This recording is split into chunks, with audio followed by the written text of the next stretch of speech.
सहनौ भुनक्तु सह वीर्यं करवावहै तेजस्विनावधीतमस्तु मा विद्विषावहै।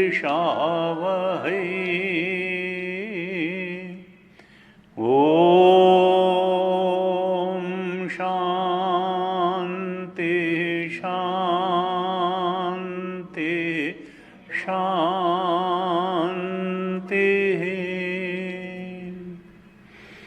सदाशिवसमारम्भां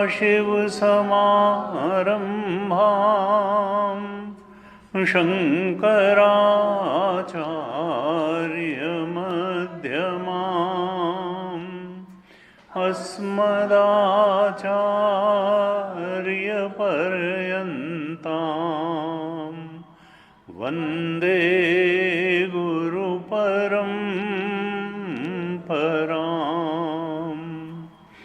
अज्ञानतिमिरान्धस्य ज्ञानाञ्जनशलाकया चक्षुरुन्मीलितं येन तस्मै श्री गुरवे नमः। तस्मै श्री गुरवे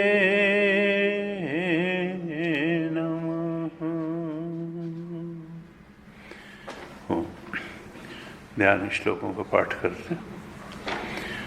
ओम पार्थाय प्रतिबोधितां भगवता नारायणेन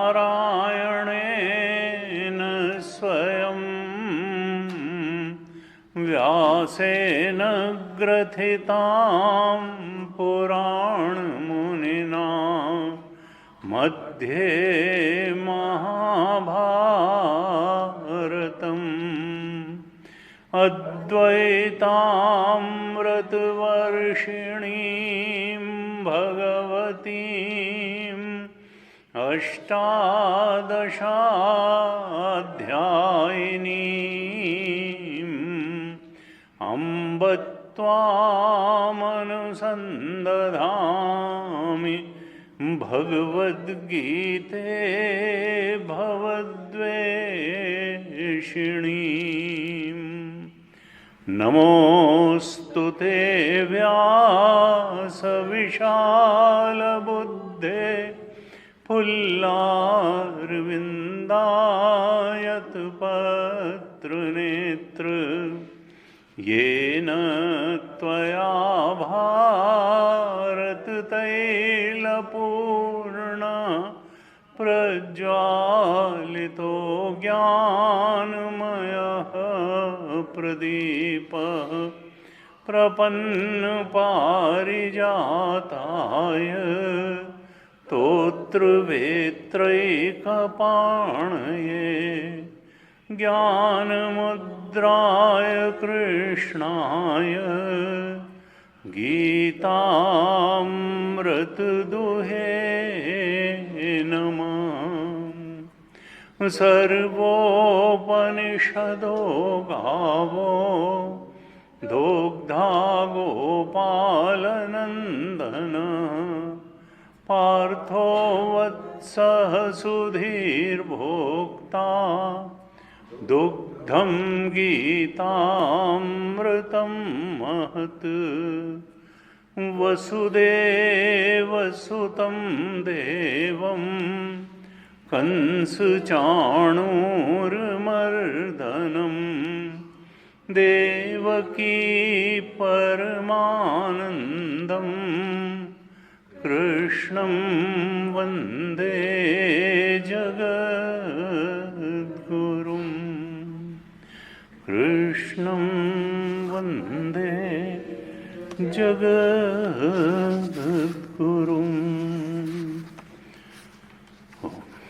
श्रीमद् भगवद गीता के 5वें अध्याय पे हम चर्चा कर रहे थे और इसके कल से 14 या 15 श्लोक तक हमने चर्चा की थी। 14 श्लोक तक करी थी, 15वें का भी अर्थ थोड़ा देखा। 15 श्लोकों तक करीब करीब हमने चर्चा की थी। तो कुछ श्लोकों का पाठ करते हैं, फिर चर्चा शुरू करेंगे। श्लोक 13 से पाठ करते हैं। चैप्टर 15 श्लोक नंबर 13 आप दोहराइएगा। सर्वकर्माणि मनसा सन्न्यस्यास्ते सुखं वशी नवद्वारे पुरे देहि नैव कुर्वन्न कारयन् न कर्तृत्वं न कर्माणि लोकस्य सृजति प्रभो न कर्मफल संयोगम् स्वभावस्तु प्रवर्तते नादत्ते कस्यचित् पापम् न चैव सुकृतं विभुः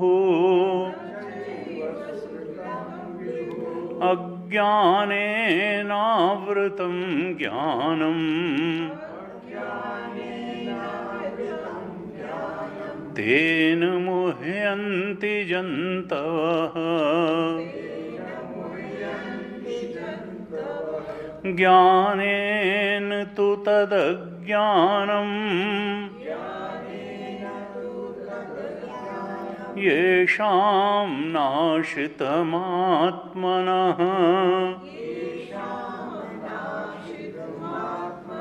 तेषामादित्यवज्ज्ञानम् प्रकाशयति तत्परम् तद्बुद्धयस्तदात्मानः तन्निष्ठा तत्परायणाः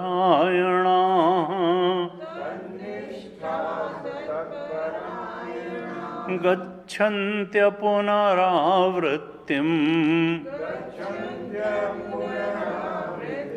ज्ञाननिर्धूतकल्मषाः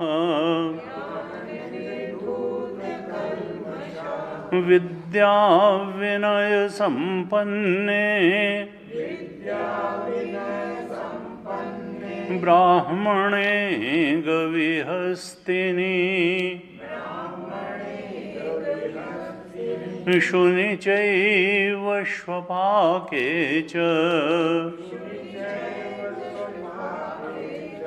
पंडिताः समदर्शिनः इहैव तैर्जितः सर्गो येषां साम्ये स्थितं मनः निर्दोषं हि समं ब्रह्म तस्माद् ब्रह्मणि ते स्थिताः न प्रहृष्येत् प्रियं प्राप्य नोद्विजेत् प्राप्य चाप्रियम् स्थिरबुद्धिरसम्मूढः ब्रह्मविद् ब्रह्मणि स्थितः बाह्यस्पर्शेष्वसक्तात्मा विन्दत्यात्मनि यत्सुखम् स ब्रह्मयोगयुक्तात्मा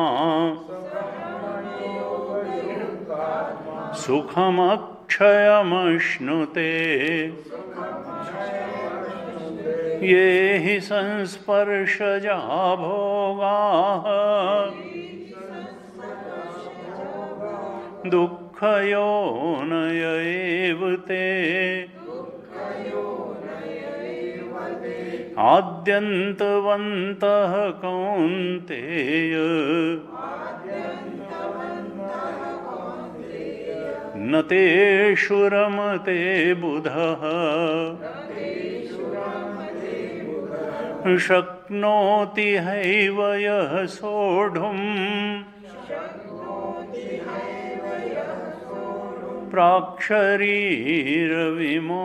प्राक्शरीरविमोक्षणात् कामक्रोधोद्भवं वेगम् स युक्तः स सुखी नरः स युक्तः स सुखी नरः।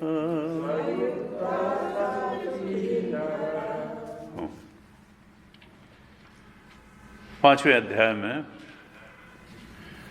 भगवान ने सन्यासी के लक्षण बताए और ज्ञानी के भी लक्षण बताए। कर्मयोग की भी बात 10, 11, 12 श्लोक में बताई कि भगवान का आश्रय लेकर के ही 10वें श्लोक में बताया ब्रह्मणि आधाय कर्माणि संगम त्यक्त्वा करोति यह लिप्यते न स पापेन पद्मपत्रमेव अम्बसा, कि इच्छाओं का आधार लेकर के कर्म न करे बल्कि ईश्वर की प्रेरणा से कर्म करे। भृत्येव स्वामी अर्थम सर्वाणि कर्माणि, मैं ईश्वरे आधाय, ईश्वर की शरण लेकर के ईश्वर की प्रसन्नता के लिए ईश्वर का दास बन करके सारे कर्म कर रहा हूं। ऐसा नहीं है कि इच्छा नहीं। पिछली कक्षा में अब ज्ञानयज्ञ में तो समय नहीं होता। किसी ने पूछा कि भाई वो इच्छा तो जीवन का पर्याय होती है, इच्छा नहीं होगा तो जीवन में रह क्या जाएगा। तो अब वो वही हो गया कि पूरी रामायण सुनाने के बाद अंत में प्रश्न किया किसी ने कि साहब ये सीता किसका बाप था। ये नहीं समझ में आया कि सीता किसका बाप था, या कि दो शब्द बार बार आ रहे थे, एक राम और एक रावण, और राक्षस शब्द भी बार बार आ रहा था। अब मैं केवल इतनी बात, मैं सब बात समझ गया, लेकिन मैं इतनी बात नहीं समझ पाया कि इनमें राक्षस कौन था, राम राक्षस था या रावण राक्षस था। लीजिए और ये शंकरानंद जी हमारे कानपुर के बड़े प्रतिष्ठित जो है स्वामी थे, उनकी सभा में उनकी किताब भी है 3 वॉल्यूम में यहाँ रामचरितमानस पे। तो उनसे 9 दिन के बाद उसने कहा कि मैं ये नहीं समझ पाया कि इनमें राक्षस कौन था, ये राम राक्षस था या रावण राक्षस था। 2 शब्द बार बार आ रहे थे। उन्होंने कहा ना राम राक्षस था ना रावण राक्षस था, वो राक्षस मैं हूं जो 9 दिन में आपको यही नहीं समझ पाया कि राम राक्षस था, ना राम राक्षस था ना रावण राक्षस था, वो राक्षस मैं हूं जो इतना ही। तो अब ये है कि इच्छा, तो यहाँ केवल ये कहा जा रहा है कि जो अनात्म है, सुनो, अच्छा इसको तो उधर कर दिया, ये जो वी से लेकर के OIT तक है, हाँ बस बस बस बस, वी से लेकर के जो OIT तक है, वासना, body mind intellect, perceiver feeler thinker, object emotion thought, ये सब अनात्म का क्षेत्र है। और इसके मूल में क्या है, यही डिल्यूजन का है, यही माया है, ये एक्चुअली है नहीं, लेकिन ये इच्छाओं के कारण परम सत्य प्रतीत होता है। और इसमें आवरणात्मिका शक्ति भी है और विक्षेप शक्ति भी है, और हमारा ओंकार स्वरूप उससे छिप गया है। तो हमको जो गीता कहती है कि भाई इच्छाएं तो अनात्म की इच्छा का त्याग करना है, क्योंकि अनात्म जो है वो प्रतीति मात्र है, आभास मात्र है। जैसे जागने के बाद कोई कहे कि भाई सपने की इच्छा करने में ही कोई नहीं पड़ा रहता है, और सपने में ही कोई कह दे कि जाग जाओ और इच्छा मत करो सपने की, तो सपने वाला आदमी झगड़ा करेगा कि भाई इच्छा न करें तो फिर क्या करें। यहाँ ये कहा जा रहा है कि इच्छा करो, जो इच्छा करने लायक है। पहले ये समझो कि इच्छा करने लायक है क्या, तो स्वरूप बोध इच्छा करने लायक है, आत्मबोध इच्छा करने लायक है, आत्मा का ज्ञान प्राप्त करने लायक है, आत्मानंद प्राप्त करने लायक है, आत्म सत्य को पाने की इच्छा करो, आत्मज्ञान को पाने की इच्छा करो, और आत्मानंद को पाने की इच्छा करो। ये विषयानंद के चक्कर में पड़े रहोगे तो जाने कितने जन्मों से तुम पड़े हुए हो विषयानंद के चक्कर में और तृप्त नहीं हुए, और आगे भी जाने कितने जन्मों तक पड़े रहोगे, और जो तृप्ति और संतोष की तुमको तलाश है वो मिलने वाली नहीं है। केवल गीता ये कह रही है कि तुम ये जान लो कि कौन सी इच्छाएं तुमको भटकाती हैं, गिराती हैं, फंसाती हैं, और बिल्कुल ऐसा लगता है कि जाने कौन सी ऊंचाइयों पर पहुंचा देंगी और नीचे पटक देती हैं, कीचड़ में फंसा देती हैं, और कौन सी इच्छा है जो बंधन में डालने वाली है और कौन सी इच्छा है जो मुक्त करने वाली है। तो गीता जी ये नहीं कह रही हैं कि इच्छा, तुम अपने परमात्म स्वरूप के बोध की इच्छा करो, आत्म स्वरूप के बोध की इच्छा करो, तुम उस साधना को करने की इच्छा करो, उस साधना में जीवन को जीने की इच्छा करो जिससे आत्मबोध की तरफ बढ़ना होता है। ये नहीं कि हम कुछ करेंगे ही नहीं सबसे ऊंची चीज क्या है। लेकिन फिर ये मत कहो कि साहब ये असंभव है और हम इसको नहीं कर सकते हैं। बहवो ज्ञान तपसा पूता मद भाव भाव मांगता। कई बार लोग कहते हैं कि भाई करेंगे, यही तो गीता बता रही है कि क्या करें। गीता बता रही है कि तुम ये जो विकारी जीवन में बड़ी सार्थकता देख रहे हो, संसार में कुछ पा लेने में कृतकृत्यता समझ में तुम्हारी आ रही है, बहुत गलत गणित है तुम्हारी। यहाँ कोई कृतकृत्यता नहीं मिलने वाली है। यहाँ तो जैसे हमने कहा, कबीरा सो धन संचिए जो आगे को होए, और शीश चढ़ाए गाठड़ी जात न देखा कोए। यहाँ का सब यहीं रह जाएगा, तो वो धन क्यों न संचो जो यहाँ के बाद भी जाए। और वो धन क्या है? वो साधना का धन है। वो साधन चतुष्टय, विवेक पूर्ण वैराग्य और षट संपत्ति। भाई मन का संयम करोगे, इंद्रिय का संयम करोगे, थोड़ा संसार से उपरति करोगे, थोड़ा तितिक्षा करोगे, थोड़ा ध्यान करोगे, थोड़ा शुद्ध अंतःकरण बनेगा, तो अंतःकरण तो अगले शरीर में भी जाएगा। जितना निर्मल अंतःकरण हो जाएगा वो अंतःकरण तो अगले शरीर में जाने वाला है। तो इसलिए अंदर की कमाई बाहर की कमाई से बहुत ज़्यादा महत्वपूर्ण है, क्योंकि अंदर की कमाई अगले जन्म में भी जाने वाली है और बाहर की कोई कमाई नहीं जाएगी, ना शरीर के स्तर की ना समाज के स्तर की। इसलिए गीता ये नहीं कहती है कि कोई इच्छा नहीं, वो केवल कहती है कि अनात्म के क्षेत्र में जो आने वाली इच्छाएं हैं उनसे पीछा छुड़ाना है, उनका त्याग करना है, लेकिन आत्मबोध की इच्छा तो करनी है। अब उसको तुम भगवान कह लें, ब्रह्म कह लें, आत्मा कह लें, तो भगवत प्राप्ति की इच्छा करनी है, ब्रह्मबोध की इच्छा करनी है, आत्मबोध की इच्छा करनी है, अपने स्वरूप के ज्ञान की इच्छा करनी है, परम गति की इच्छा करनी है, परम शांति की इच्छा करनी है, उसको ओंकार स्वरूप की इच्छा करनी है। ये नहीं कि कोई एक चरम इच्छा में सारी छोटी छोटी और भटकाने वाली सांसारिक इच्छाओं को समावेशित कर देना है।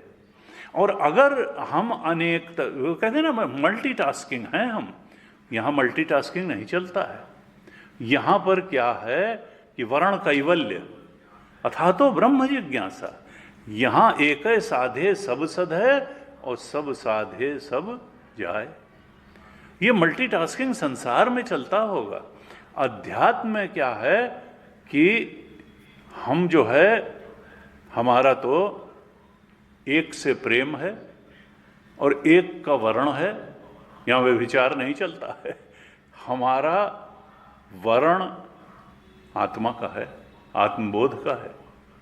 और मनियत सब ही राम के नाते हमारा वर्ण केवल राम जी का वर्ण है, और चूंकि सबके हृदय में बैठे हैं इसलिए सब अपने हैं, सब से हमारा प्रेम है। लेकिन हमारा प्रेम जो वास्तविक है वो राम जी से है। हमारा प्रेम वी से लेके ओईटी तक नहीं है। हाँ, हम शरीर का भी इस्तेमाल करेंगे और हम इस संसार में उपलब्ध सदशास्त्र का भी इस्तेमाल करेंगे, सदगुरु का भी इस्तेमाल करेंगे, और हम अपनी चिंतन की शक्ति का भी इस्तेमाल करेंगे, हम अपनी प्रेम करने, भावना करने की शक्ति का भी इस्तेमाल करेंगे। लेकिन किस लिए करेंगे? उस परम सत्य के बोध में दृढ़ता से स्थिर होने के लिए। क्योंकि जो ज्ञान है, ज्ञान का अर्थ क्या है? चैतन्य ही की एक अद्वितीय सत्ता है, इसका बोध ही तो ज्ञान है। असल में जो हमको दो सत्ताएं दिखाई देती हैं, ये दूसरी सत्ता जो है वो तो हमारी इच्छाओं का प्रक्षेपण मात्र है। वो आत्मा ही इच्छाओं के कारण हमको जीव रूप में अनुभव में आता है, वो आत्मा ही इच्छाओं के कारण इच्छा पूर्ति के स्थल के रूप में, जगत रूप में अनुभव में आता है, और फिर जगत नियंता और फलदाता ईश्वर के रूप में भी वही आत्मा। तो ये जो त्रैत है, इसका इस त्रैत के दृष्टिगोचर होने, प्रतीत होने का कारण हमारी इच्छाएं हैं। इसीलिए बार बार कहा जाता है कि प्रजाति यदा कामान सर्वान पार्थ मनोगतान आत्मन्यवात्मना तुष्ट स्थित प्रज्ञस्तदोच्यते। जब तक ये वासनाएं जब तक रहेंगी तब तक ज्ञान होगा भी तो दृढ़ नहीं हो पाएगा। वासना के रहते क्यों? क्योंकि वासना से ही तो जीवत्व का अस्तित्व है, वासना से ही जगत का अस्तित्व है, वासना से ही कर्म फलदाता और जगत रचयिता, जगत नियंता ईश्वर का। वास्तव में तो ब्रह्म सत्यम जगन मिथ्या एको ब्रह्म ना परा, ओंकार के अलावा कुछ सत्य है नहीं। यानी चेतन, शुद्ध चेतन वही सत्य है जो, और वही ज्ञान स्वरूप है। उसके लिए, और वो तभी प्राप्त होगा जब ये लौकिक इच्छाएं जो है, आवश्यकताओं की बात नहीं हो रही है। खाना पड़ेगा, कपड़ा पहनना पड़ेगा, मकान बनाना पड़ेगा, आना जाना है तो गाड़ी भी कहो खरीदनी पड़ेगी। लेकिन we must know the difference between desire and necessity. हमको ये गणित निकाल देनी है कि जितना ही ज़्यादा हम वर्ल्डली लेवल पे लग्जरी जुटा लेंगे उतना ही ज़्यादा हमारे जीवन में आनंद बढ़ता चला जाएगा। एक समय तक तो ठीक है, नहीं दरिद्र सम दुख जग माही, दरिद्रता को मिटाने के लिए धन की आवश्यकता है, लेकिन संत मिलन सम सुख जग नाही। उसके बाद इनफाइनाइटली अगर हमको आनंद को बढ़ाना है तो हमको आध्यात्म की शरण में जाना पड़ेगा, सत्संग की शरण में जाना पड़ेगा। हमको वहाँ इच्छाओं पर ब्रेक लगा करके आत्मबोध के लिए जो जो कुछ करना है उसी को ब्रह्मचर्य कहते हैं। ब्रह्म की ओर बढ़ने के लिए चर्या में हमारी जो जो आवश्यक है, स्वाध्याय आवश्यक है तो स्वाध्याय करना है, सत्संग आवश्यक है तो सत्संग करना है, हमारे अंदर विवेकपूर्ण दृष्टि रखनी है, वैराग्य जितना रखना है उतना वैराग्य रखना है, मन इंद्रिय का संयम रखना है, संसार से उपरति रखनी है, समान विचारधारा वाले लोगों से इंटरेक्शन रखना है, वार्तालाप करना है, उनकी संगति करनी है, जो जो भी करना है वो करना है। और ये जान लें कि सारी साधनाओं का अंत में उद्देश्य क्या होगा? दृष्टि का परिवर्तन, समझ का सुधार।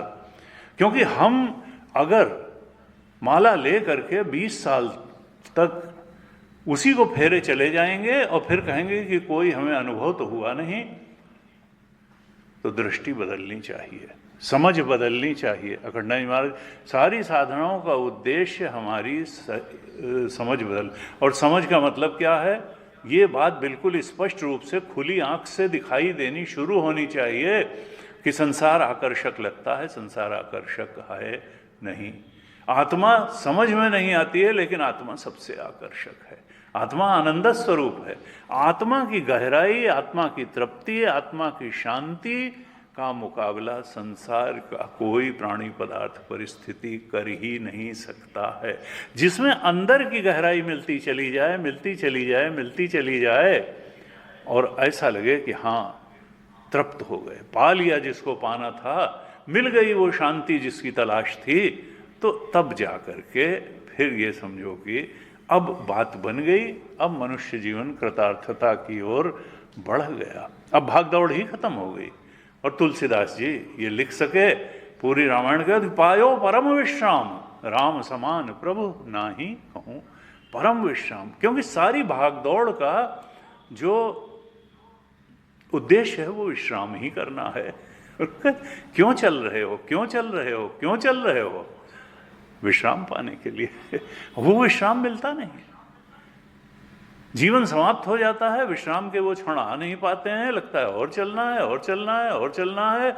इस जन्म में इतनी अच्छाएं अधूरी रह गई, चलो अगले जन्म में पूरी करेंगे।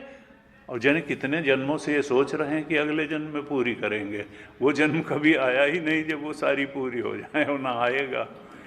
वो तो यही है कि हमको विवेक द्वारा उनका, जब तक उनसे वैराग्य और त्याग नहीं करेंगे तब तक उपनिषद का वो मंत्र घटित नहीं होगा, कैवल्य उपनिषद का, कि न कर्मणा न प्रजया धनेन त्यागेन एके अमृतत्वम आनशु। कैवल्य उपनिषद में कहा न कर्मणा, देखो कर्म से नहीं तो ज्ञान से ही प्राप्त होगा। जब तुमको ये ज्ञान हो जाएगा कि हम गलत जगह काम करने में लगे हुए हैं, गलत उद्देश्यों के लिए काम करने में लगे हुए हैं, पाना है आत्मा को, और संसार में जन क्या क्या पाने की दौड़ में लगे हुए हैं।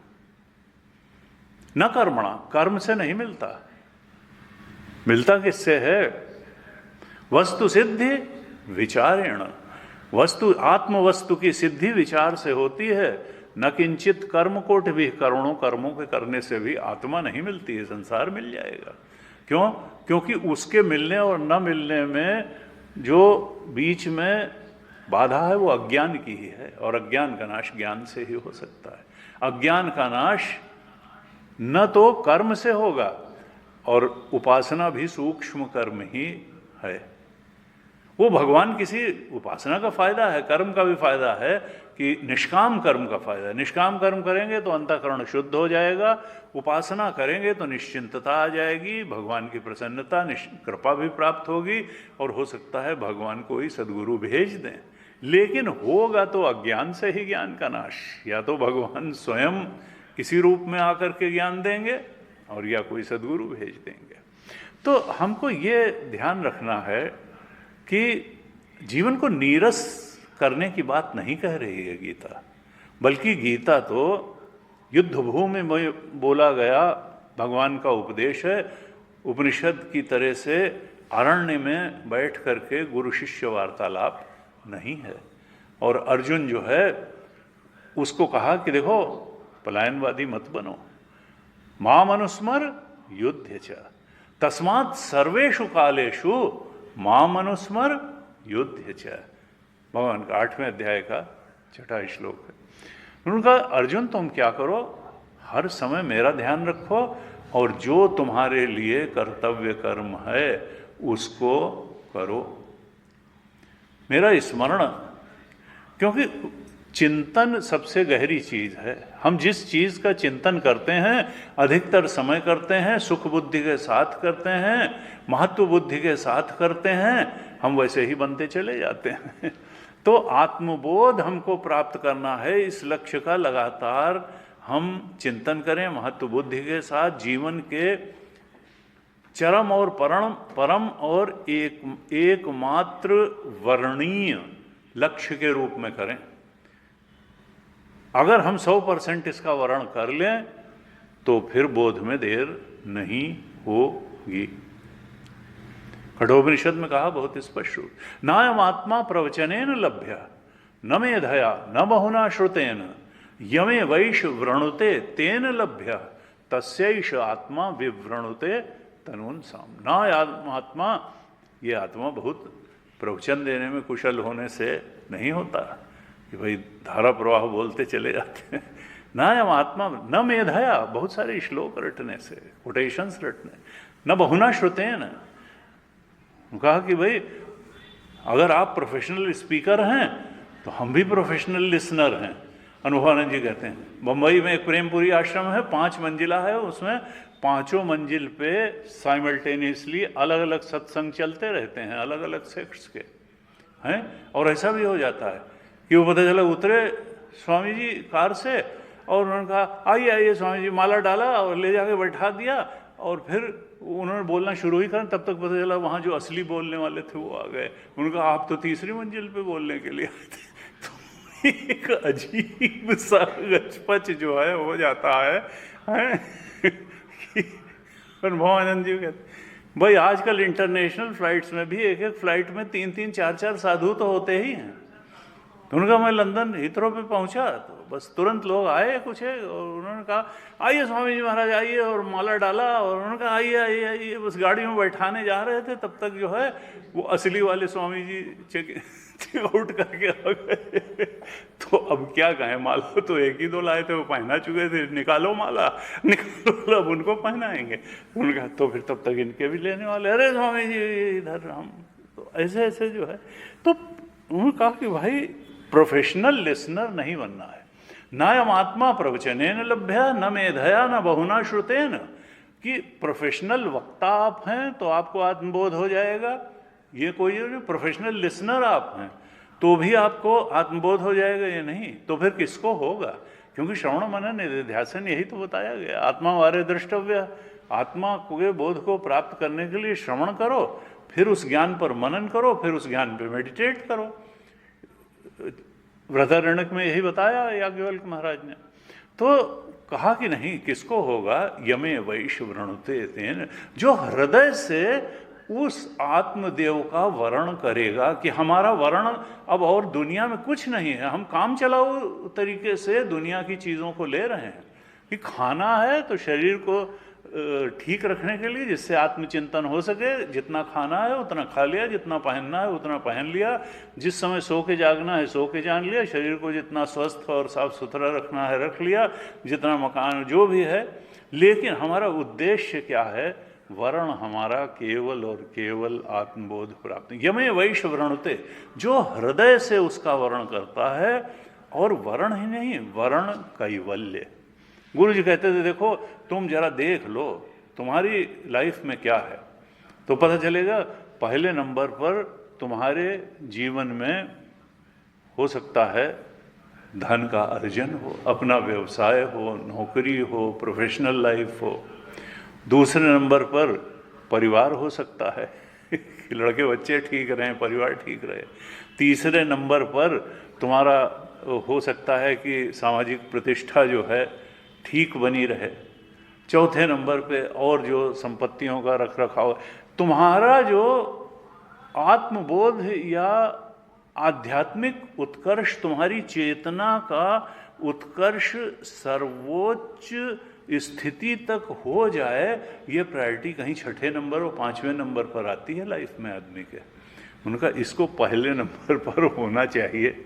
मनियत समझ रहे, और सब चीज़ें करनी हैं, लेकिन इसलिए करनी है जिससे वो फर्स्ट एंड फॉरमोस्ट प्रायोरिटी जो है, जो प्रथम नंबर पर बैठा हुआ वर्ण है ओंकार स्वरूप के बोध का, उसकी सिद्धि हो सके, इसी जीवन में हो सके, या उधर जितना ज़्यादा से ज़्यादा बढ़ना संभव हो उतना बढ़ा जा सके, क्योंकि अगले जन्म में यात्रा जितनी हम यहाँ पूरी कर लेंगे उसके आगे से ही शुरू होगी। तो ये कहा कि वर्ण बहुत बड़ी चीज़ है, हमको टॉप प्रायोरिटी पर लक्ष्य अपना रखना चाहिए। ये इच्छा है, ये इच्छाओं से भागना नहीं है, ये सबसे बड़ी बात की इच्छा करना है। जो लोग यही सोचते हैं गीता जो है सब इच्छाओं को, जीवन को नीरस बना देगी, नहीं, सरस बना देगी, क्योंकि वो आनंद स्वरूप है। बाकी के आनंद क्षणिक आनंद हैं और दुख परिणामी आनंद है हैं? अनित्यम असुखम लोकम इमं प्राप्य भजस्व माम, भगवान ने 9वें अध्याय के अंतिम श्लोक में। ये अनित्य ही नहीं है दुनिया, ये असुखम भी है। अनित्यम दुखालयम अशाश्वत माम उपेत्य तो कौन्तेय पुनर्जन्म न विद्यते। कहा 8वें अध्याय में भगवान ने कहा 15वें श्लोक में, माम उपेत्य पुनर्जन्म दुखालयम अशाश्वतम। भगवान ने कहा ये जो बार बार हम सोचते हैं कि इस जन्म में इच्छाएं पूरी नहीं हुई तो अगले जन्म में हो जाएंगी, अगले में नहीं हुई तो अगले में हो जाएंगी, हम जाने कितने जन्मों से ये सोचते चले आ रहे हैं। कहा नहीं, फिर से जन्म लेना कोई बड़ी ऊंची और अच्छी और सुखदायी बात नहीं है। पुनर्जन्म क्या है? दुखालयम भी है, और शायद दूसरा जन्म भी ऐसे ही देखते देखते निकल जाएगा जैसे ये वाला निकल जा रहा है। और यही नहीं, दुखालयम है। ये मत समझना कि वहाँ जाके तुम पता नहीं कौन सा सुख लूट लोगे। और इसका अंत कब होगा? संसार में कुछ पा लेने से होगा? नहीं। माम उपेत्य, मुझ कृष्ण परमात्मा को, अपने आत्मा को, अपने ओंकार स्वरूप के बोध को जब तक तुम नहीं पालोगे तब तक ये पुनर्जन्म होता ही रहेगा। पुनरपि जन्म पुनरपि मरणम पुनरपि जननी माम उपेत्य। इसलिए गीता का संदेश क्या है? भगवान चाहते क्या हैं कि तुम संसार को ही पाने के चक्कर, संसार को उतना ही पाना ठीक है जितने से ये शरीर स्वस्थता स्वास्थ्य के साथ चलता रहे। इससे ज़्यादा जो है दरिद्रता ना हो। जितना हमारा सोशल स्टेटस है तो उस हिसाब से हमारे पास चीज़ें रहें। लेकिन हम कोई एलन मस्क को भगवान मान करके पूजना शुरू कर दें तो हमने गलत जीवन दर्शन अपना लिया है। भगवान भगवान है, एलन मस्क हैं, उनको उनकी जगह रहने दें। हम तो गीता के फॉलोअर बने। माम उपेत्य, भगवान ने कहा तुम्हारा लक्ष्य क्या है? मुझे पाना। और मैं क्या हूँ? पूरी गीता में माम का मतलब हमने पहले भी कई बार कहा, कलगी वाला और बांसुरी वाला और पीताम्बरधारी नहीं है, बल्कि आत्मतत्व है। जब माम माम कहते हैं कृष्ण तो उनका मतलब आत्मतत्व से ही होता है, जो तुम्हारा अंतरंगतम अस्तित्व है, जो सत भी है, चेतन भी है, आनंद भी है, जो जिसकी वास्तविक सत्ता है। आत्मबोध पाने के बाद ही ये जो दुखालयम और अशाश्वतम पुनर्जन्म का चक्कर है, इससे तुम छूट जाओगे। क्योंकि जो महात्मा लोग हैं नापनुवंती, वो पुनर्जन्म को नहीं पाते हैं, वो अपने आत्म स्वरूप के बोध को पाते हैं। मुझे कृष्ण परमात्मा को अपने अंदर बैठे हुए चेतन के रूप में प्राप्त कर लेते हैं। नापनुवंती संसिद्धिम परम, क्योंकि वो परम सिद्धि को प्राप्त हो जाए। यही परम सिद्धि है और कुछ नहीं। बहुत बड़ा बैंक बैलेंस बना लेना, बहुत बड़ी कोठी बना लेना और मर्सिडीज का फ्लीट खड़ा हो जाना, ये सब परम सिद्धि नहीं है। गीता की दृष्टि में परम सिद्धि क्या है? माम उपेत्य, आत्मबोध को उपलब्ध हो जाना। तो इस प्रकार से देखिए ये जो कन्फ्यूज़न एक रहता है, और कई बार एक दिन आपके साथ एक बच्चा आया था, क्या 20 साल का लड़का, उसने भी यही कहा, और उसके बाद से वो आया नहीं कि कहा हमारी तो इच्छाएं हैं और हम तो इच्छाएं पूरा। अरे और तो और, गुरु जी बताते थे दिल्ली में बहुत बड़ा फंक्शन हुआ, उस समय गृह मंत्री थे बूटा सिंह, तो कुछ लेट हो गई तो गुरुदेव ने शुरू कर दिया उनका, mister home minister you are late by 10 minutes so we started function. खैर वो बेचारे बढ़िया थे, उन्होंने कहा कि नहीं नहीं आप जैसे संतों से ही तो हमको सीखना है और कोई बात नहीं, लेकिन गीता पे उनका अप्रोच है। फिर उन्होंने कहा कि भाई यही कि ये बात जल्दी लोगों को समझ में ही नहीं आती कि यहाँ कहा गया कि इच्छाओं को त्याग दो, इच्छाओं को त्याग दो, तो इच्छाओं को तो पत्थर त्यागता है हम तो जिंदा हम इच्छाओं को कैसे, लेकिन वो ये नहीं समझ पाते कि ये छोटी छोटी इच्छाओं को त्याग करके, माया के परव्यू की सारी इच्छाओं को त्याग करके सत्य की इच्छा को घनीभूत करने की बात कर रही है, माम उपेत्य की बात भी कर रही है। आत्म तत्व के बोध को पाने की जो परम गति है, परम लक्ष्य है, उसको पान, तुम छोटे छोटे लक्ष्य जीवन में लेकर के भटक रहे हो और वो तृप्ति पा नहीं रहे हो। तुमको परम तृप्ति, परम शांति, परम सुख देने के लक्ष्य की बात गीता कह रही है।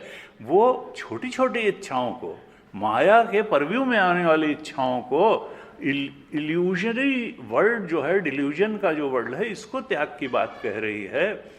तो वो, और उपनिषद भी यही कह रहा है, न कर्मणा न प्रजया धनेन, बहुत कर्म से नहीं मिलेगा, बहुत संतान उत्पन्न करने से वो नहीं मिलेगी, बहुत धन इकट्ठा करने से नहीं, न कर्मणा न प्रजया धनेन त्यागेन एके अमृतत्व मानुषु, त्याग से ही अमृत आत्मा की प्राप्ति होगी।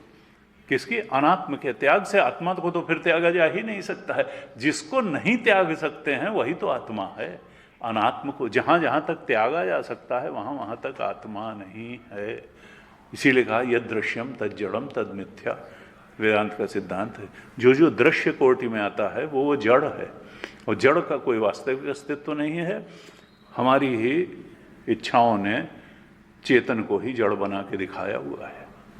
यद दृश्यम तद जड़म तद मिथ्या, मिथ्या के त्याग की बात कह रही है। मिथ्या इच्छाओं को छोड़ने की बात गीता कर रही है, और सत्य में स्थित होने की बात कर रही है। हमको ये बात अच्छी नहीं लगती है, तो या तो हम कहते हैं हमारे अधिकारित्व के बाहर है, या हम कहते हैं हमको समझ में ही नहीं आया। अखंडा जी महाराज कहते थे कि देखिए आदमी बहुत चालाक है, वो कहता है नहीं बात ठीक है लेकिन मैं समझ नहीं पा रहा हूँ। उनका समझ में सब आता है, सब क्या आता है, ऐसा नहीं कि समझ में नहीं आता है। इसमें समझ में ना आने की क्या बात है, असल में स्वीकार नहीं होता है।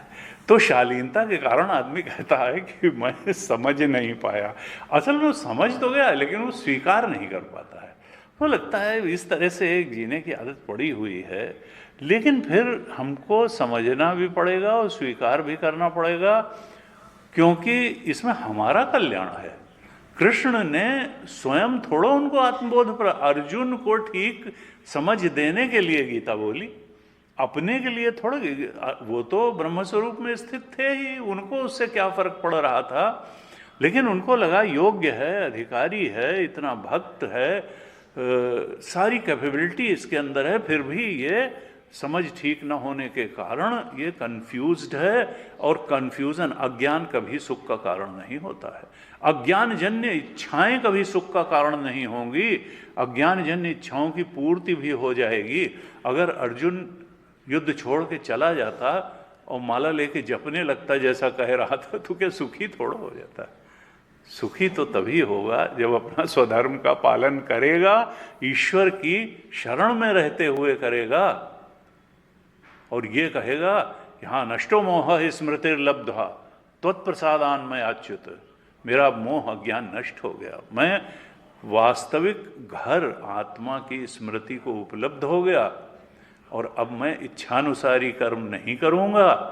अब हे कृष्ण परमात्मा, हे आत्मदेव आचरति आत्मनः श्रेयो ततो याति परामृतम। मैं तुम्हारी इच्छानुसार, मैं ईश्वरीय इच्छानुसार कर्म करूंगा, इच्छा पूर्ति के लिए कर्म नहीं करूंगा, परमात्मा की प्रसन्न। नष्टो मोह स्मृतिर्लब्धा त्वत्प्रसादान मयाच्युत स्थितोस्मि गत संदेह। अब नहीं संदेह रह गया कि पाना क्या है और छोड़ना क्या है, इच्छापरायण जीवन ठीक है कि प्रभु परायण जीवन ठीक है, सारे संदेह मिट गए। स्थितोस्मि गत संदेह करिष्ये वचनम तव। अब इच्छा जो मेरी है, जिसको मेरी बुद्धि ठीक कह रही थी, वो नहीं करूंगा, बल्कि तुम जो आज्ञा दे रहे हो वो करूंगा, ईश्वरार्थ कर्म करूंगा, ईश्वर की आज्ञा के अनुसार चलूंगा, ऐसे कहा। तो कर्मयोग के बारे में भी 5वें में बताया कि कैसे प्रभु परायण कर्म करना है। और फिर जब बोध हो गया तो फिर 13वें श्लोक से लेकर के और 26वें श्लोक तक, ये 14 श्लोकों में भगवान ज्ञानी की महिमा का वर्णन कर रहे हैं। 13वें श्लोक में हमने पहले विचार किया, 13वां श्लोक जो है ये इस 5वें अध्याय का नाम है कर्म संन्यास योग। तो इस अध्याय को कर्म संन्यास योग नाम दिलाने वाला भी ये 13वां श्लोक ही है। इसमें क्या कहा था? सर्व कर्माणि मनसा संन्यस्य आस्ते सुखम वशी नवद्वारे पुरे देहि नैव कुर्वन्न कारयन्न। ये जो परमार्थदर्शी है, जिसने आत्म स्वरूप के बोध को प्राप्त कर लिया और उस बोध में दृढ़ता से स्थित हो गया, जो व्यवहार में ही नहीं है, अब जिसके लिए व्यवहार ही नहीं सत्य है, परमार्थ सत्य है। हमने ज्ञानी में बताया था 3 स्तर की सत्ताएं बताई गई। एक तो प्रातिभाषिक सत्ता, एक व्यवहारिक सत्ता, एक पारमार्थिक सत्ता। तो प्रातिभाषिक सत्ता क्या है कि जैसे आकाश में नीलिमा, सीप में चांदी, किरणों में जल, मरीचिका का जल, फिर जाओगे तो वहाँ मिलेगा नहीं कि लो कपड़ा रंग ले नीला जा करके, कुछ नहीं मिलेगा, जो कि केवल आभास हो रहा है नहीं कहीं, रस्सी में सांप कहीं है नहीं, दिख ही रहा है। और एक होता है व्यवहारिक सत्ता। ये दोनों क्या हैं? मिथ्या की ही कोटि में हैं, यानी दिखाई दे रही हैं लेकिन इनका कोई रियल एग्जिस्टेंस नहीं है। कैसे? जैसे मिट्टी में घड़ा, घड़ा और मिट्टी है, या आभूषण और सोना है, या हथियार और लोहा है, तो वहां तत्व क्या है? उपनिषद में कहा वाचारंभणम विकारो नामधेयम मृत्तिका इति एव सत्यम। ये जो घड़ा है, सुराही है, सकोरा है, तो केवल नाम रूप का अंतर है, तत्व वहां मिट्टी ही है, तत्व मिट्टी है। लेकिन व्यवहारिक सत्ता, हम उसके साथ व्यवहार कर सकते हैं। मिट्टी में ना पानी रखा जा सकता है, ना अनाज रखा जा सकता है, लेकिन घड़े में रखा जा सकता है। तो इसको कहते हैं अर्थ क्रिया कारित्व। हमारे दिमाग में ये बहुत बैठा हुआ है कि जहाँ अर्थ क्रिया कारित्व है, यानी जिससे हम डील कर सकते हैं, जिसका उपयोग वो सत्य है, जबकि ये कोई परिभाषा नहीं है सत्य की। सत्य की परिभाषा क्या है? त्रिकालेति तिष्ठति सत्यम, जो तीनों कालों में रहे वही सत्य है। घड़ा तीनों कालों में नहीं रहता है, पहले भी मिट्टी था, अभी कुछ समय के लिए घड़ा दिख रहा है, फूटेगा तो फिर मिट्टी हो जाएगा। इस संसार के साथ, इस शरीर के साथ भी यही था। माँ के गर्भ में आने के पहले पंचभूत था, प्रारब्ध ने पंचभूत को इस मनुष्य शरीर के आकार की एक गठरी बना दिया माँ के गर्भ में। कुछ दिन तक ये रहेगा, बढ़ेगा, और एक दिन फिर पंचभूत में विलीन हो जाएगा। तो बीच में ही, इसलिए ये भी सत्य नहीं, त्रिकालेति तिष्ठति नहीं है, पहले नहीं था, बीच में कुछ समय के लिए दिखाई दे रहा है, नहीं रहे। पूरा का पूरा ब्रह्मांड ऐसे ही है, पहले नहीं था, प्रलय की स्थिति थी, फिर ब्रह्मा जी के 100 साल तक ये दिखेगा, फिर लीन हो जाएगा, फिर नई सृष्टि आएगी। तो यहाँ आत्म तत्व के अलावा, परमात्म तत्व के अलावा कुछ भी नहीं है जो बदलता न हो और मिटता न हो। सब चीज यहां बदलने और मिटने वाली है। इसका मतलब कुछ भी और सत्य नहीं है। वो चाहे प्रातिभासिक सत्ता हो, आकाश में नीलिमा हो, सीप में चांदी हो, किरणों में जल हो, रस्सी में सांप हो, या जहां व्यवहार हो सकता है। जैसे हम व्यवहार कर सकते हैं जगत के साथ तो हम कहते हैं जगत सत्य है, और हम व्यवहार कर रहे हैं तो व्यवहार करने वाला भी सत्य है, जिसके साथ व्यवहार कर रहे हैं वो भी सत्य। लेकिन त्रिकालेति तिष्ठति, न व्यवहार करने वाला है न जिसके साथ व्यवहार किया जा रहा है वो है। वो नहीं है। ये क्या है? इसीलिए गीता जी में दूसरे अध्याय के 16वें श्लोक में ये तीन सत्ताएं नहीं बताई भगवान ने। भगवान ने कहा कि देखो सत्ता तो एक ही है, ना असतो विद्यते भाव। असत का कोई एग्जिस्टेंस नहीं है, भाव ही नहीं है। 2:16 में भगवान कहते हैं ना असतः विद्यते भाव, असत का कोई भाव नहीं है, कोई भावात्मक सत्ता नहीं है, यानी रियल एग्जिस्टेंस नहीं है असत का। और न अभावो विद्यते सतः, और सत का कभी अभाव नहीं है। आत्म तत्व हमेशा था, है और रहेगा। और अनात्म जो है वी से OET तक, वो उसका कभी रियल एग्जिस्टेंस, वो असल में कभी न था, न है, न रहेगा। वो केवल दिखाई दे रहा है, वो केवल वो नाम रूप का आरोपण है। अस्ति भाति प्रियम, जो अस्तित्व दिखाई देता है वो उसकी वजह से अस्ति। जो जानने और जनवाने की जो सामर्थ्य है, जगत में जनवाने की सामर्थ्य है, वो हमारे अंदर जानने की सामर्थ्य है, वहीं से आई है। ये कोई बुद्धि उद्धि की सामर्थ्य नहीं है, आत्मदेव की कृपा से आई है। तो सत्ता का जो भाव लगता है सच्चा सच्चा है, हमारा भी अस्तित्व सच्चा सच्चा है जगत। तो ये जो सत्ता का भाव है, सच्चाई का भाव है, ये आत्म तत्व से आया है। जानने जनवाने का ज्ञानात्मक भाव जो है वो भी वहीं से आया है। और जो जगत की चीज़ें प्रिय लगती हैं और हमको प्रिय लगती हैं, हमारे अंदर आनंदित होने की जो क्षमता है, और जगत के प्राणी पदार्थ परिस्थितियों में आनंद देने की जो क्षमता है, वो भी वहीं से आई है। अस्ति भी वहाँ से आया, भांति भी वहाँ से आया, और प्रियम भी वहाँ से आया। तो इसका क्या है? कहा इसका केवल नाम रूप है। घड़ा जो है, घड़े के पास केवल नाम रूप है, और नाम रूप का कोई रियल नहीं। नाम रूप तो बदल सकता है। यानी कितने नाम रूप हमने भी कितने कितने जन्मों में रहे। तो कहा कि देखो 13वें श्लोक में कहा सर्व कर्माणि मनसा संन्यस्य, विवेक बुद्धि से सारे कर्मों को त्याग करके। अब सारे कर्मों को त्याग करके मतलब क्या हुआ? यानी अनात्म में इच्छा से जो हम कर्मों के पीछे भागते हैं, उन कर्मों को त्याग करके, इच्छा प्रेरित कर्मों को त्याग करके। आत्मबोध अगर अभी नहीं हुआ है तो आत्मबोध के लिए जो कर्म किए जा रहे हैं उनको नहीं त्यागना है। या गुरुदेव ने जैसे आत्मबोध उनको हो गया तो फिर वो गीता के बोध को बांटने के लिए कितना कर्म किया। 30 देशों में 300 सेंटर खोल दिए, कितने गुरुकुल खोल दिए। तो हम लोग क्या काम करेंगे जितना उस आत्मबोध प्राप्त जो है योगी ने काम किया। तो ये नहीं कि बाहर से काम नहीं करना है, बैठ जाना है, न मनसा संन्यस्य विवेक। भगवान शंकराचार्य ने लिखा विवेक बुद्धिया संन्यस्य। ये जान लेना है कि भाई करने लायक काम है क्या।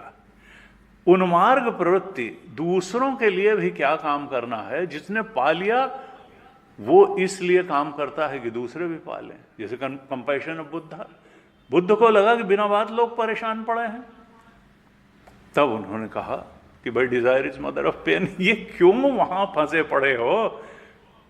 अप्पा दीपो भाव, तुम तो अपने आत्म स्वरूप को पहचानो, अपने दिए स्वयं बनो। इस चक्कर में न रहना कि कोई गुरु आशीर्वाद दे देगा और तुम वहां तक पहुंच जाओगे। नहीं तो कृष्ण ने दे दिया होता आशीर्वाद और अर्जुन पहुंच गए होते, 18 अध्याय बोलने की जरूरत नहीं थी। ना ना, श्रवण मनन निधिध्यासन, तुमको बार बार विचार की रगड़ देनी पड़ेगी, क्योंकि अविचार कृतो बंधा विचारेण निवर्तते। हमने कभी ठीक से विचार किया ही नहीं संसार के स्वरूप पे और अपने स्वरूप पे, इसलिए बंधन बना हुआ है। हम संसार के स्वरूप को अगर ठीक से विचार करेंगे और अपने स्वरूप को भी करेंगे, सुख के स्वरूप पे, दुख के स्वरूप पे, गीता के वचनों पे विचार करेंगे, तो फिर हमारा बंधन निवृत्त हो जाएगा। और केवल बंधन ही तो निवृत्त होना है। गलत जगह आसक्ति का ही बंधन है और सही जगह का ही जो है वो चलने की बात है। कहा सर्व कर्माणि मनसा संन्यस्य आस्ते सुखम वशी नवद्वारे पुरेदे ही नैव कुर्रन न कार्यन। हम इस 9 द्वार वाले देह में रहते हुए जब अपने आत्मा के बोध में स्थित हो जाते हैं तो आत्मा अकर्ता भी है, अभोक्ता भी है। आत्मा कुछ नहीं करता है, उसको कुछ करने की जरूरत नहीं है, क्योंकि जो अनंत आनंद जिसका स्वरूप हो वो किस लिए करेगा। हम तो जीव हैं, हमको सुख की तलाश है, तो हम जो भी करते हैं सुख पाने के लिए करते हैं। और अगर वो सुख का अनंत समुद्र हमारा स्वरूप ही हो तो फिर किस इच्छा से हम कर्म में उतरेंगे। कोई प्रेरक नहीं रहे। किमिच्छन्न कस्य कामाय शरीर आत्मानम चेत विजानीयात अयम अस्मि। अगर वो सुख का अनंत सागर अपने अंदर ही हमको मिल जाए तो फिर बाहर कौन खोजने जाएगा। नैव कुर्वन् न कार्य, वो न कुछ करता है न कराता। असल में परमार्थ में सन्यासी तो आत्मा है। ये तो बाहर एक सन्यास जो है ये तो उधर को पाने के लिए किया गया एक डिक्लेरेशन है कि now I have got no other priority except आत्मबोध। ये जो कपड़े वाला सन्यास और नाम वाला सन्यास है ये तो केवल वर्ण कैवल्य का उद्घोष है संसार के सामने और अपने मन के सामने भी, कि अब हमने जीवन में अपना चरम और परम लक्ष्य एक कर लिया कि अब हम उस जो आत्मा को ही पाने के लिए जीवन जिएंगे जो वास्तव में सन्यासी है, जो अकर्ता है, अभोक्ता है, जो कभी किसी चीज से लिप्त हुआ ही नहीं।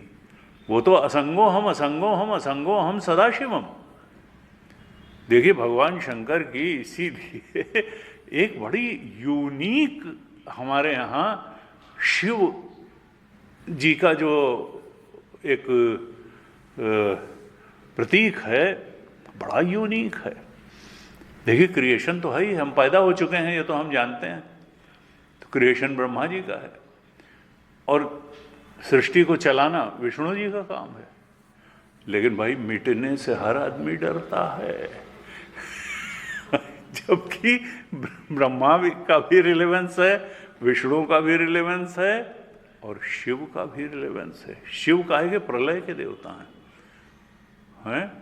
2-4 इच्छा तो छोड़ने में हमारी जो है बिल्कुल पसीने पसीने हो जाते हैं और कहीं सारा ही मिटा दे अगर भगवान शंकर आ जाएं श्मशान के देवता तो फिर कहेंगे माफ करो भगवान, थोड़ा अभी कुछ दिन रुको, अभी रुको। प्रलय के देवता हैं, प्रलय के देवता हैं भगवान शंकर, सारे अनात्म को मिटा के धर देंगे और जब मिटा के धर देंगे तो फिर सर्वोच्च असंगो हम असंगो हम असंगो हम अपने शिव स्वरूप को प्राप्त कर लेंगे। जब तक हम शिव की आराधना नहीं करेंगे, जब तक हम मिटने और मिटाने को तैयार नहीं होंगे अपनी इच्छाओं को, इच्छित वस्तुओं को, अपनी आसक्तियों को, अपनी इच्छाओं को, तब तक वो जो आत्मा है जो कि नित्य असंग है वो हमको प्राप्त नहीं होगा। असंगो हम तो एक तरह से जो निर्वाण षटकम में कहा कि न सन्यासी है, न ब्रह्मचारी है, न माता है, न पिता है, न कुछ है, न पंचभूत है, तो फिर है क्या? तो उन्होंने कहा चिदानंद रूप शिवोहम शिवोहम। वो तो चेतन स्वरूप है, आनंद स्वरूप है, वही शिव स्वरूप आत्मा मैं हूँ जो किसी के साथ आ सकता, क्योंकि उसके लिए दूसरा कोई है ही नहीं। ये तो माया की दृष्टि जब है तो फिर बहुत कुछ है, अनेक सारे भेद माया के अंतर। सर्वकर्माणि मनसा संन्यस्य आस्ते सुखम वशी नवद्वारे पुरे ही नैव कुर्वन्। ये आत्मा न कुछ करता है न कराता है, ये तो जीव है। इच्छाओं से आक्रांत चेतन जो जीव है वही करता भी है और वही कराता भी है, वही भोक्ता बन करके बैठा है और उसी को भोग पदार्थों की भी आवश्यकता है। जो शुद्ध चेतन आत्मा है वो तो न करता है न भोगता है न करवाता है कारयिता है, ऐसे होता है। 14वें श्लोक में कहा था न कर्तृत्वम न कर्माणि लोकस्य सृजति प्रभु न कर्म फल संयोगम स्वभाव वस्तु प्रवर्तते। भगवान कहते हैं कि देखो 3 चीजें हैं, हम करता हैं और जगत कर्म करने का क्षेत्र है, कर्म का भी क्षेत्र है और भोग का भी क्षेत्र है। और हम क्या हैं, करता भी हैं और भोगता भी हैं, क्योंकि भोग की इच्छा होती है तभी तो कर्म। कामना जो है किस चीज, सुख पाने की होती है। सुख के भोग की कामना से ही ये जीव कर्म में उतरता है। उसको लगता है कि कर्म करके जो परिस्थिति हमको प्राप्त होगी उसका हम भोग करेंगे तो हम सुखी हो जाएंगे। कुछ सीमा तक सुखी होता है, लेकिन फिर वो इतना सुखी कभी नहीं हो पाता कि उसकी सुख की तलाश पूरी हो जाए, या कभी कर्म पूरा हो जाए, या कभी भोग पूरा हो जाए। वो तो शरीर पूरा हो जाता है, न कर्म पूरा होता है, न भोग पूरा होता है, न कुछ सोचते हैं लोग कि अगले जन्म में हो जाएगा, अगले जन्म में हो जाएगा।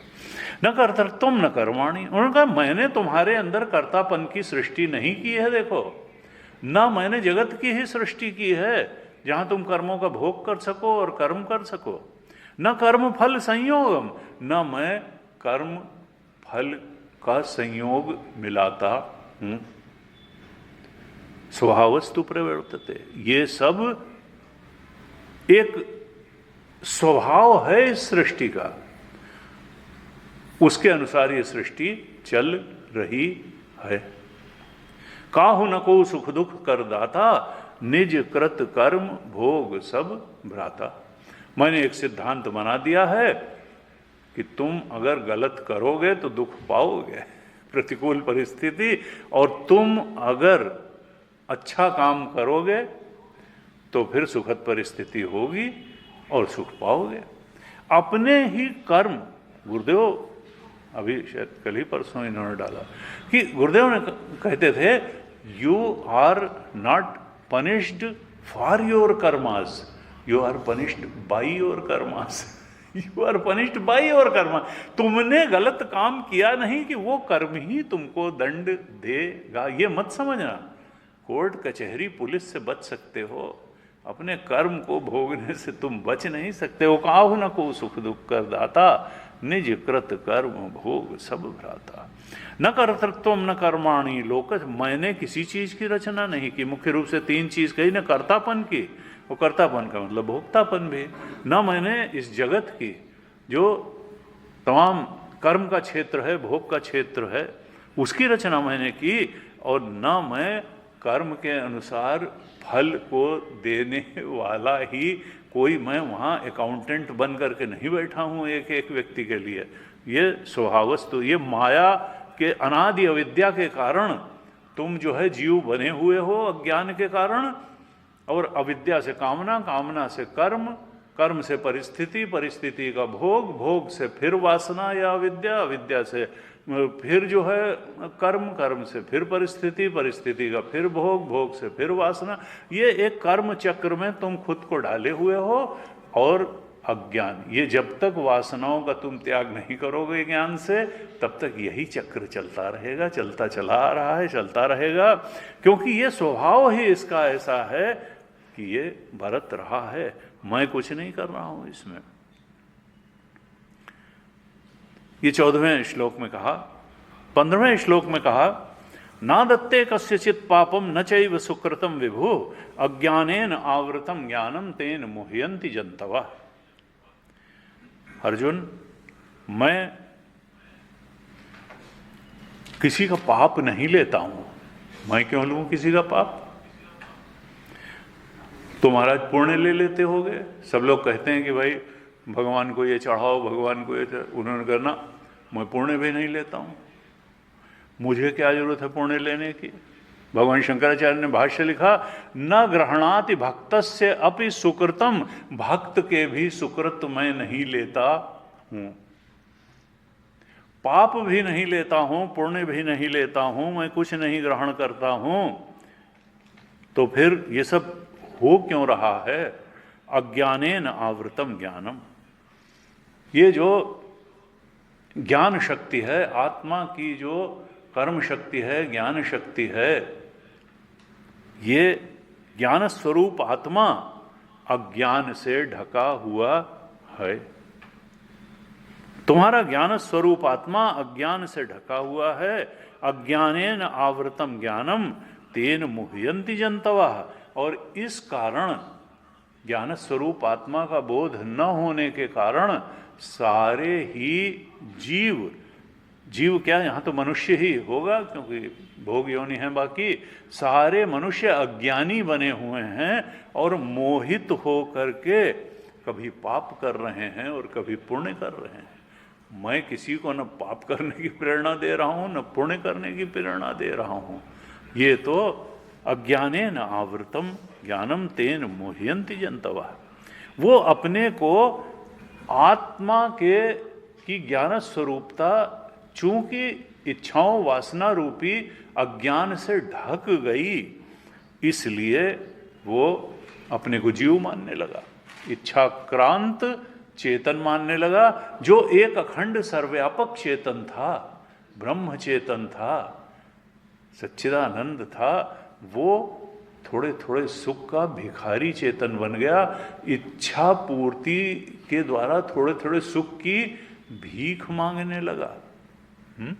एक संत ने कहा, देखो तुम भिखारी हो, संसार से भीख मांग रहे हो। ये हो सकता है कि भिखारियों के समाज में तुम्हारा बड़ा सम्मान हो और तुम्हारे पास भीख मांगने के लिए जो कटोरा है वो सोने का हो, लेकिन तुम हो भिखारी क्योंकि तुम भीख, तुम राजा हो करके, तुम सत्स्वरूप, तुम चेतन स्वरूप, तुम आनंद स्वरूप हो करके ये क्या 10-10 पैसा भीख मांग रहे हो? उपनिषद में कहानी बड़ी बढ़िया आती है, हमने कई बार सुनाई भी, कि वो भिखारी था, बैठ करके भीख मांगता था पेड़ के नीचे, और कोई रुपया 2 रुपया, आजकल का तो था नहीं कि 10 रुपया से नीचे भिखारी भी कह दे कि रखे रहो अपना, तो ढाल जाता था। इसी तरह अपना चलते, मर गया एक दिन वही करते करते। हुआ कि भाई क्या करो, उन्होंने कहा भाई कहाँ ले जाएंगे, कफन के भी पैसे नहीं हैं, कुछ नहीं, अब इसको यहीं गाड़ दो, यहीं जिंदगी पर बैठा। जब खोदा गया तो वहाँ बहुत बड़ा खजाना एक गड़ा हुआ था। उसने कहा देखो तो यहीं, बजाय बाहर मांगने की यहीं खोद के देख लिया होता अगर जहाँ बैठा है तो इतना बड़ा खजाना। उनका वो भिखारी हम ही हम संसार से थोड़े थोड़े सुख की भीख मांग रहे हैं और परम आनंद का सागर हमारी आत्मा के रूप में अंदर लहला रहा है। हम अंदर खोज के देखते ही नहीं, बाहर ही भीख मांगते रहते हैं। हे मेरे मित्र तुम दे दो, हे मिठाई वाले दे दो, हे चाट वाले दे दो, हे कहीं से नौकरी करके बढ़िया धन मिल जाए, तो छोटी छोटी बात में सुखी होते रहते हैं। और जो अनंत आत्म सुख हमारा स्वरूप है वहाँ खोद के नहीं देखते हैं। दिल में खोज दिल ही दिल खोज हो, यहीं रही मारा माँ। कहा ना दत्ते कस्य चीज, भगवान कहते हैं भाई मैं किसी का न पाप लेता हूँ न पुण्य लेता हूँ, चूंकि ज्ञान स्वरूप आत्मा अज्ञान से ढका हुआ है और उसी से मोहित हो करके सारे प्राणी अज्ञानी मनुष्य पाप और पुण्य कर्म में लगे हुए हैं। अब ये कहते हैं तो फिर इसका फिर परिणाम क्या होगा? 16वें श्लोक में कहते हैं ज्ञानेन तु तद अज्ञानम येषाम नाशितमात्मनः तेषाम आदित्यवज ज्ञानम प्रकाशयति तत्परम। ज्ञानेन तु तद अज्ञानम, जो आत्मा का अज्ञान है, तद अज्ञानम माने आत्मा का अज्ञान, ओंकार स्वरूप का अज्ञान। ज्ञानेन तु नाशितम। ये शाम कुछ ऐसे भी मुबारक लोग हैं, साधन संपन्न, जिन्होंने ठीक से कर्मयोग का पालन किया, भक्ति योग का पालन किया, गुरु चरणों में नमन करते हुए श्रवण मनन निधिध्यासन किया। ये शाम जिनका वो आत्मा का अज्ञान नष्ट हो गया। कैसे? ज्ञानेन तु, ज्ञान के द्वारा। ज्ञान के द्वारा जिनके अंतःकरण में जो आत्मा का अज्ञान वृत्ति जिनकी नष्ट हो गई। कैसे? ज्ञान के द्वारा, तत्व ज्ञान के द्वारा जिनका अज्ञान नष्ट कर दिया गया है। तेषाम आदित्यवज ज्ञानम प्रकाशयति तत्परम। उनका वो सूर्य के समान तत्व ज्ञान उस परम तत्व को, परमात्म तत्व को, आत्म तत्व को प्रकाशित कर देता है। क्योंकि है तो हमारे अंदर भी, लेकिन प्रकाशित नहीं है। हम तो अपने को जीव मान करके बैठे हैं, हम तो अपने को कर्ता भोक्ता मान के बैठे हैं, हम तो अपने को सुखी दुखी होने वाला मान करके बैठे हैं, हम तो अपने को जन्मने मरने वाला मान करके बैठे हैं। शरीर से तादात्म्य करते हैं चेतना का तो कहते हैं हम पैदा हुए और मर जाएंगे। हम मन से तादात्म्य करते हैं जब चेतना का तो कहते हैं सुखी दुखी। हम जब बुद्धि से तादात्म्य करते हैं तो वहाँ हमको सम्मान मिल गया, वहाँ हमको अपमान मिल गया। तो शीतोष्ण सुख दुखेशु तथा मानापमानयो। गीता में कहा भाई सम रहो, ये कुछ है वह नहीं, आत्मा सम है, आत्मा सम है। तेषाम आदित्यवत ज्ञानम प्रकाशयति तत्परम। अब कुछ लोग इसमें ये कह सकते हैं कि कहा कि अज्ञानेन आवृतम ज्ञानम, 15वें अध्याय में था, अज्ञान के द्वारा ज्ञान ढक लिया गया है और ज्ञान को सूर्य के समान तेजस्वी कहा गया 16वें श्लोक के। तेषाम आदित्यवज ज्ञानम प्रकाशयति, वो उस परमात्म तत्व को प्रकाशित कर देता है जैसे सूर्य सब कुछ को प्रकाशित कर देता है। यानी सूर्य किसी से लिप्त नहीं होता, किसी को ये नहीं कहता तुम गंदी चीज हो हम प्रकाशित नहीं करेंगे, या तुम बहुत अच्छी चीज हो तो तुमको प्रकाशित कर देंगे ना। गंदी से गंदी वृत्ति आए तो भी आत्मदेव उसको प्रकाशित करते हैं, और ऊंची से ऊंचा विचार आवे तो भी उसको प्रकाशित कर देते हैं। वो सब कुछ को प्रकाशित, वो सबके अधिष्ठान है, वो किसी को नो कहते ही नहीं है, सर्वाधिष्ठान है। तो कहा कि यहाँ जो अब लोग कई बार ये होता है कि भाई अज्ञान जो है वो ज्ञान को कैसे आवृत्त कर देगा। उनका क्योंकि अज्ञान जो है तो वो तो अभाव रूप होता है, अभाव रूप जो है वो भाव को कैसे प्रकाशित कर देगा, भाव को कैसे ढक देगा। अज्ञान जो है तो ज्ञान की एब्सेंस है, तो ज्ञान की अनुपस्थिति को ही तो अज्ञान कहते हैं। तो वो ज्ञान को कैसे ढक देगी? तो वेदांत कहता है नहीं, ऐसा नहीं है भाई। आत्मस्वरूप का अज्ञान जो है, अज्ञान है, इसमें है लगा होने से वो भाव रूप नहीं हो जाता है कि उसका कोई रियल एग्जिस्टेंस है। अज्ञान का उसका कोई रियल एग्जिस्टेंस नहीं, अभाव का कोई रियल, जैसे अंधकार है तो अंधकार का कोई रियल एग्जिस्टेंस नहीं है। Darkness is only absence of light. प्रकाश के अभाव को ही अंधकार कहते हैं। प्रकाश को तो कभी मालूम भी नहीं है कि कहीं अंधकार नाम की कोई चीज भी है।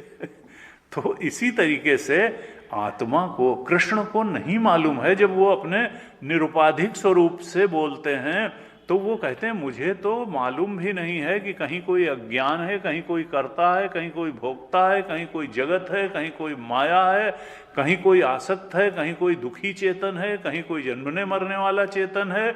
और ये सारे स्टेटमेंट जो 13 से 26 श्लोक तक चल रहे हैं, ये कृष्ण के निरुपाधिक स्वरूप में स्थित होकर के ही बोले हैं।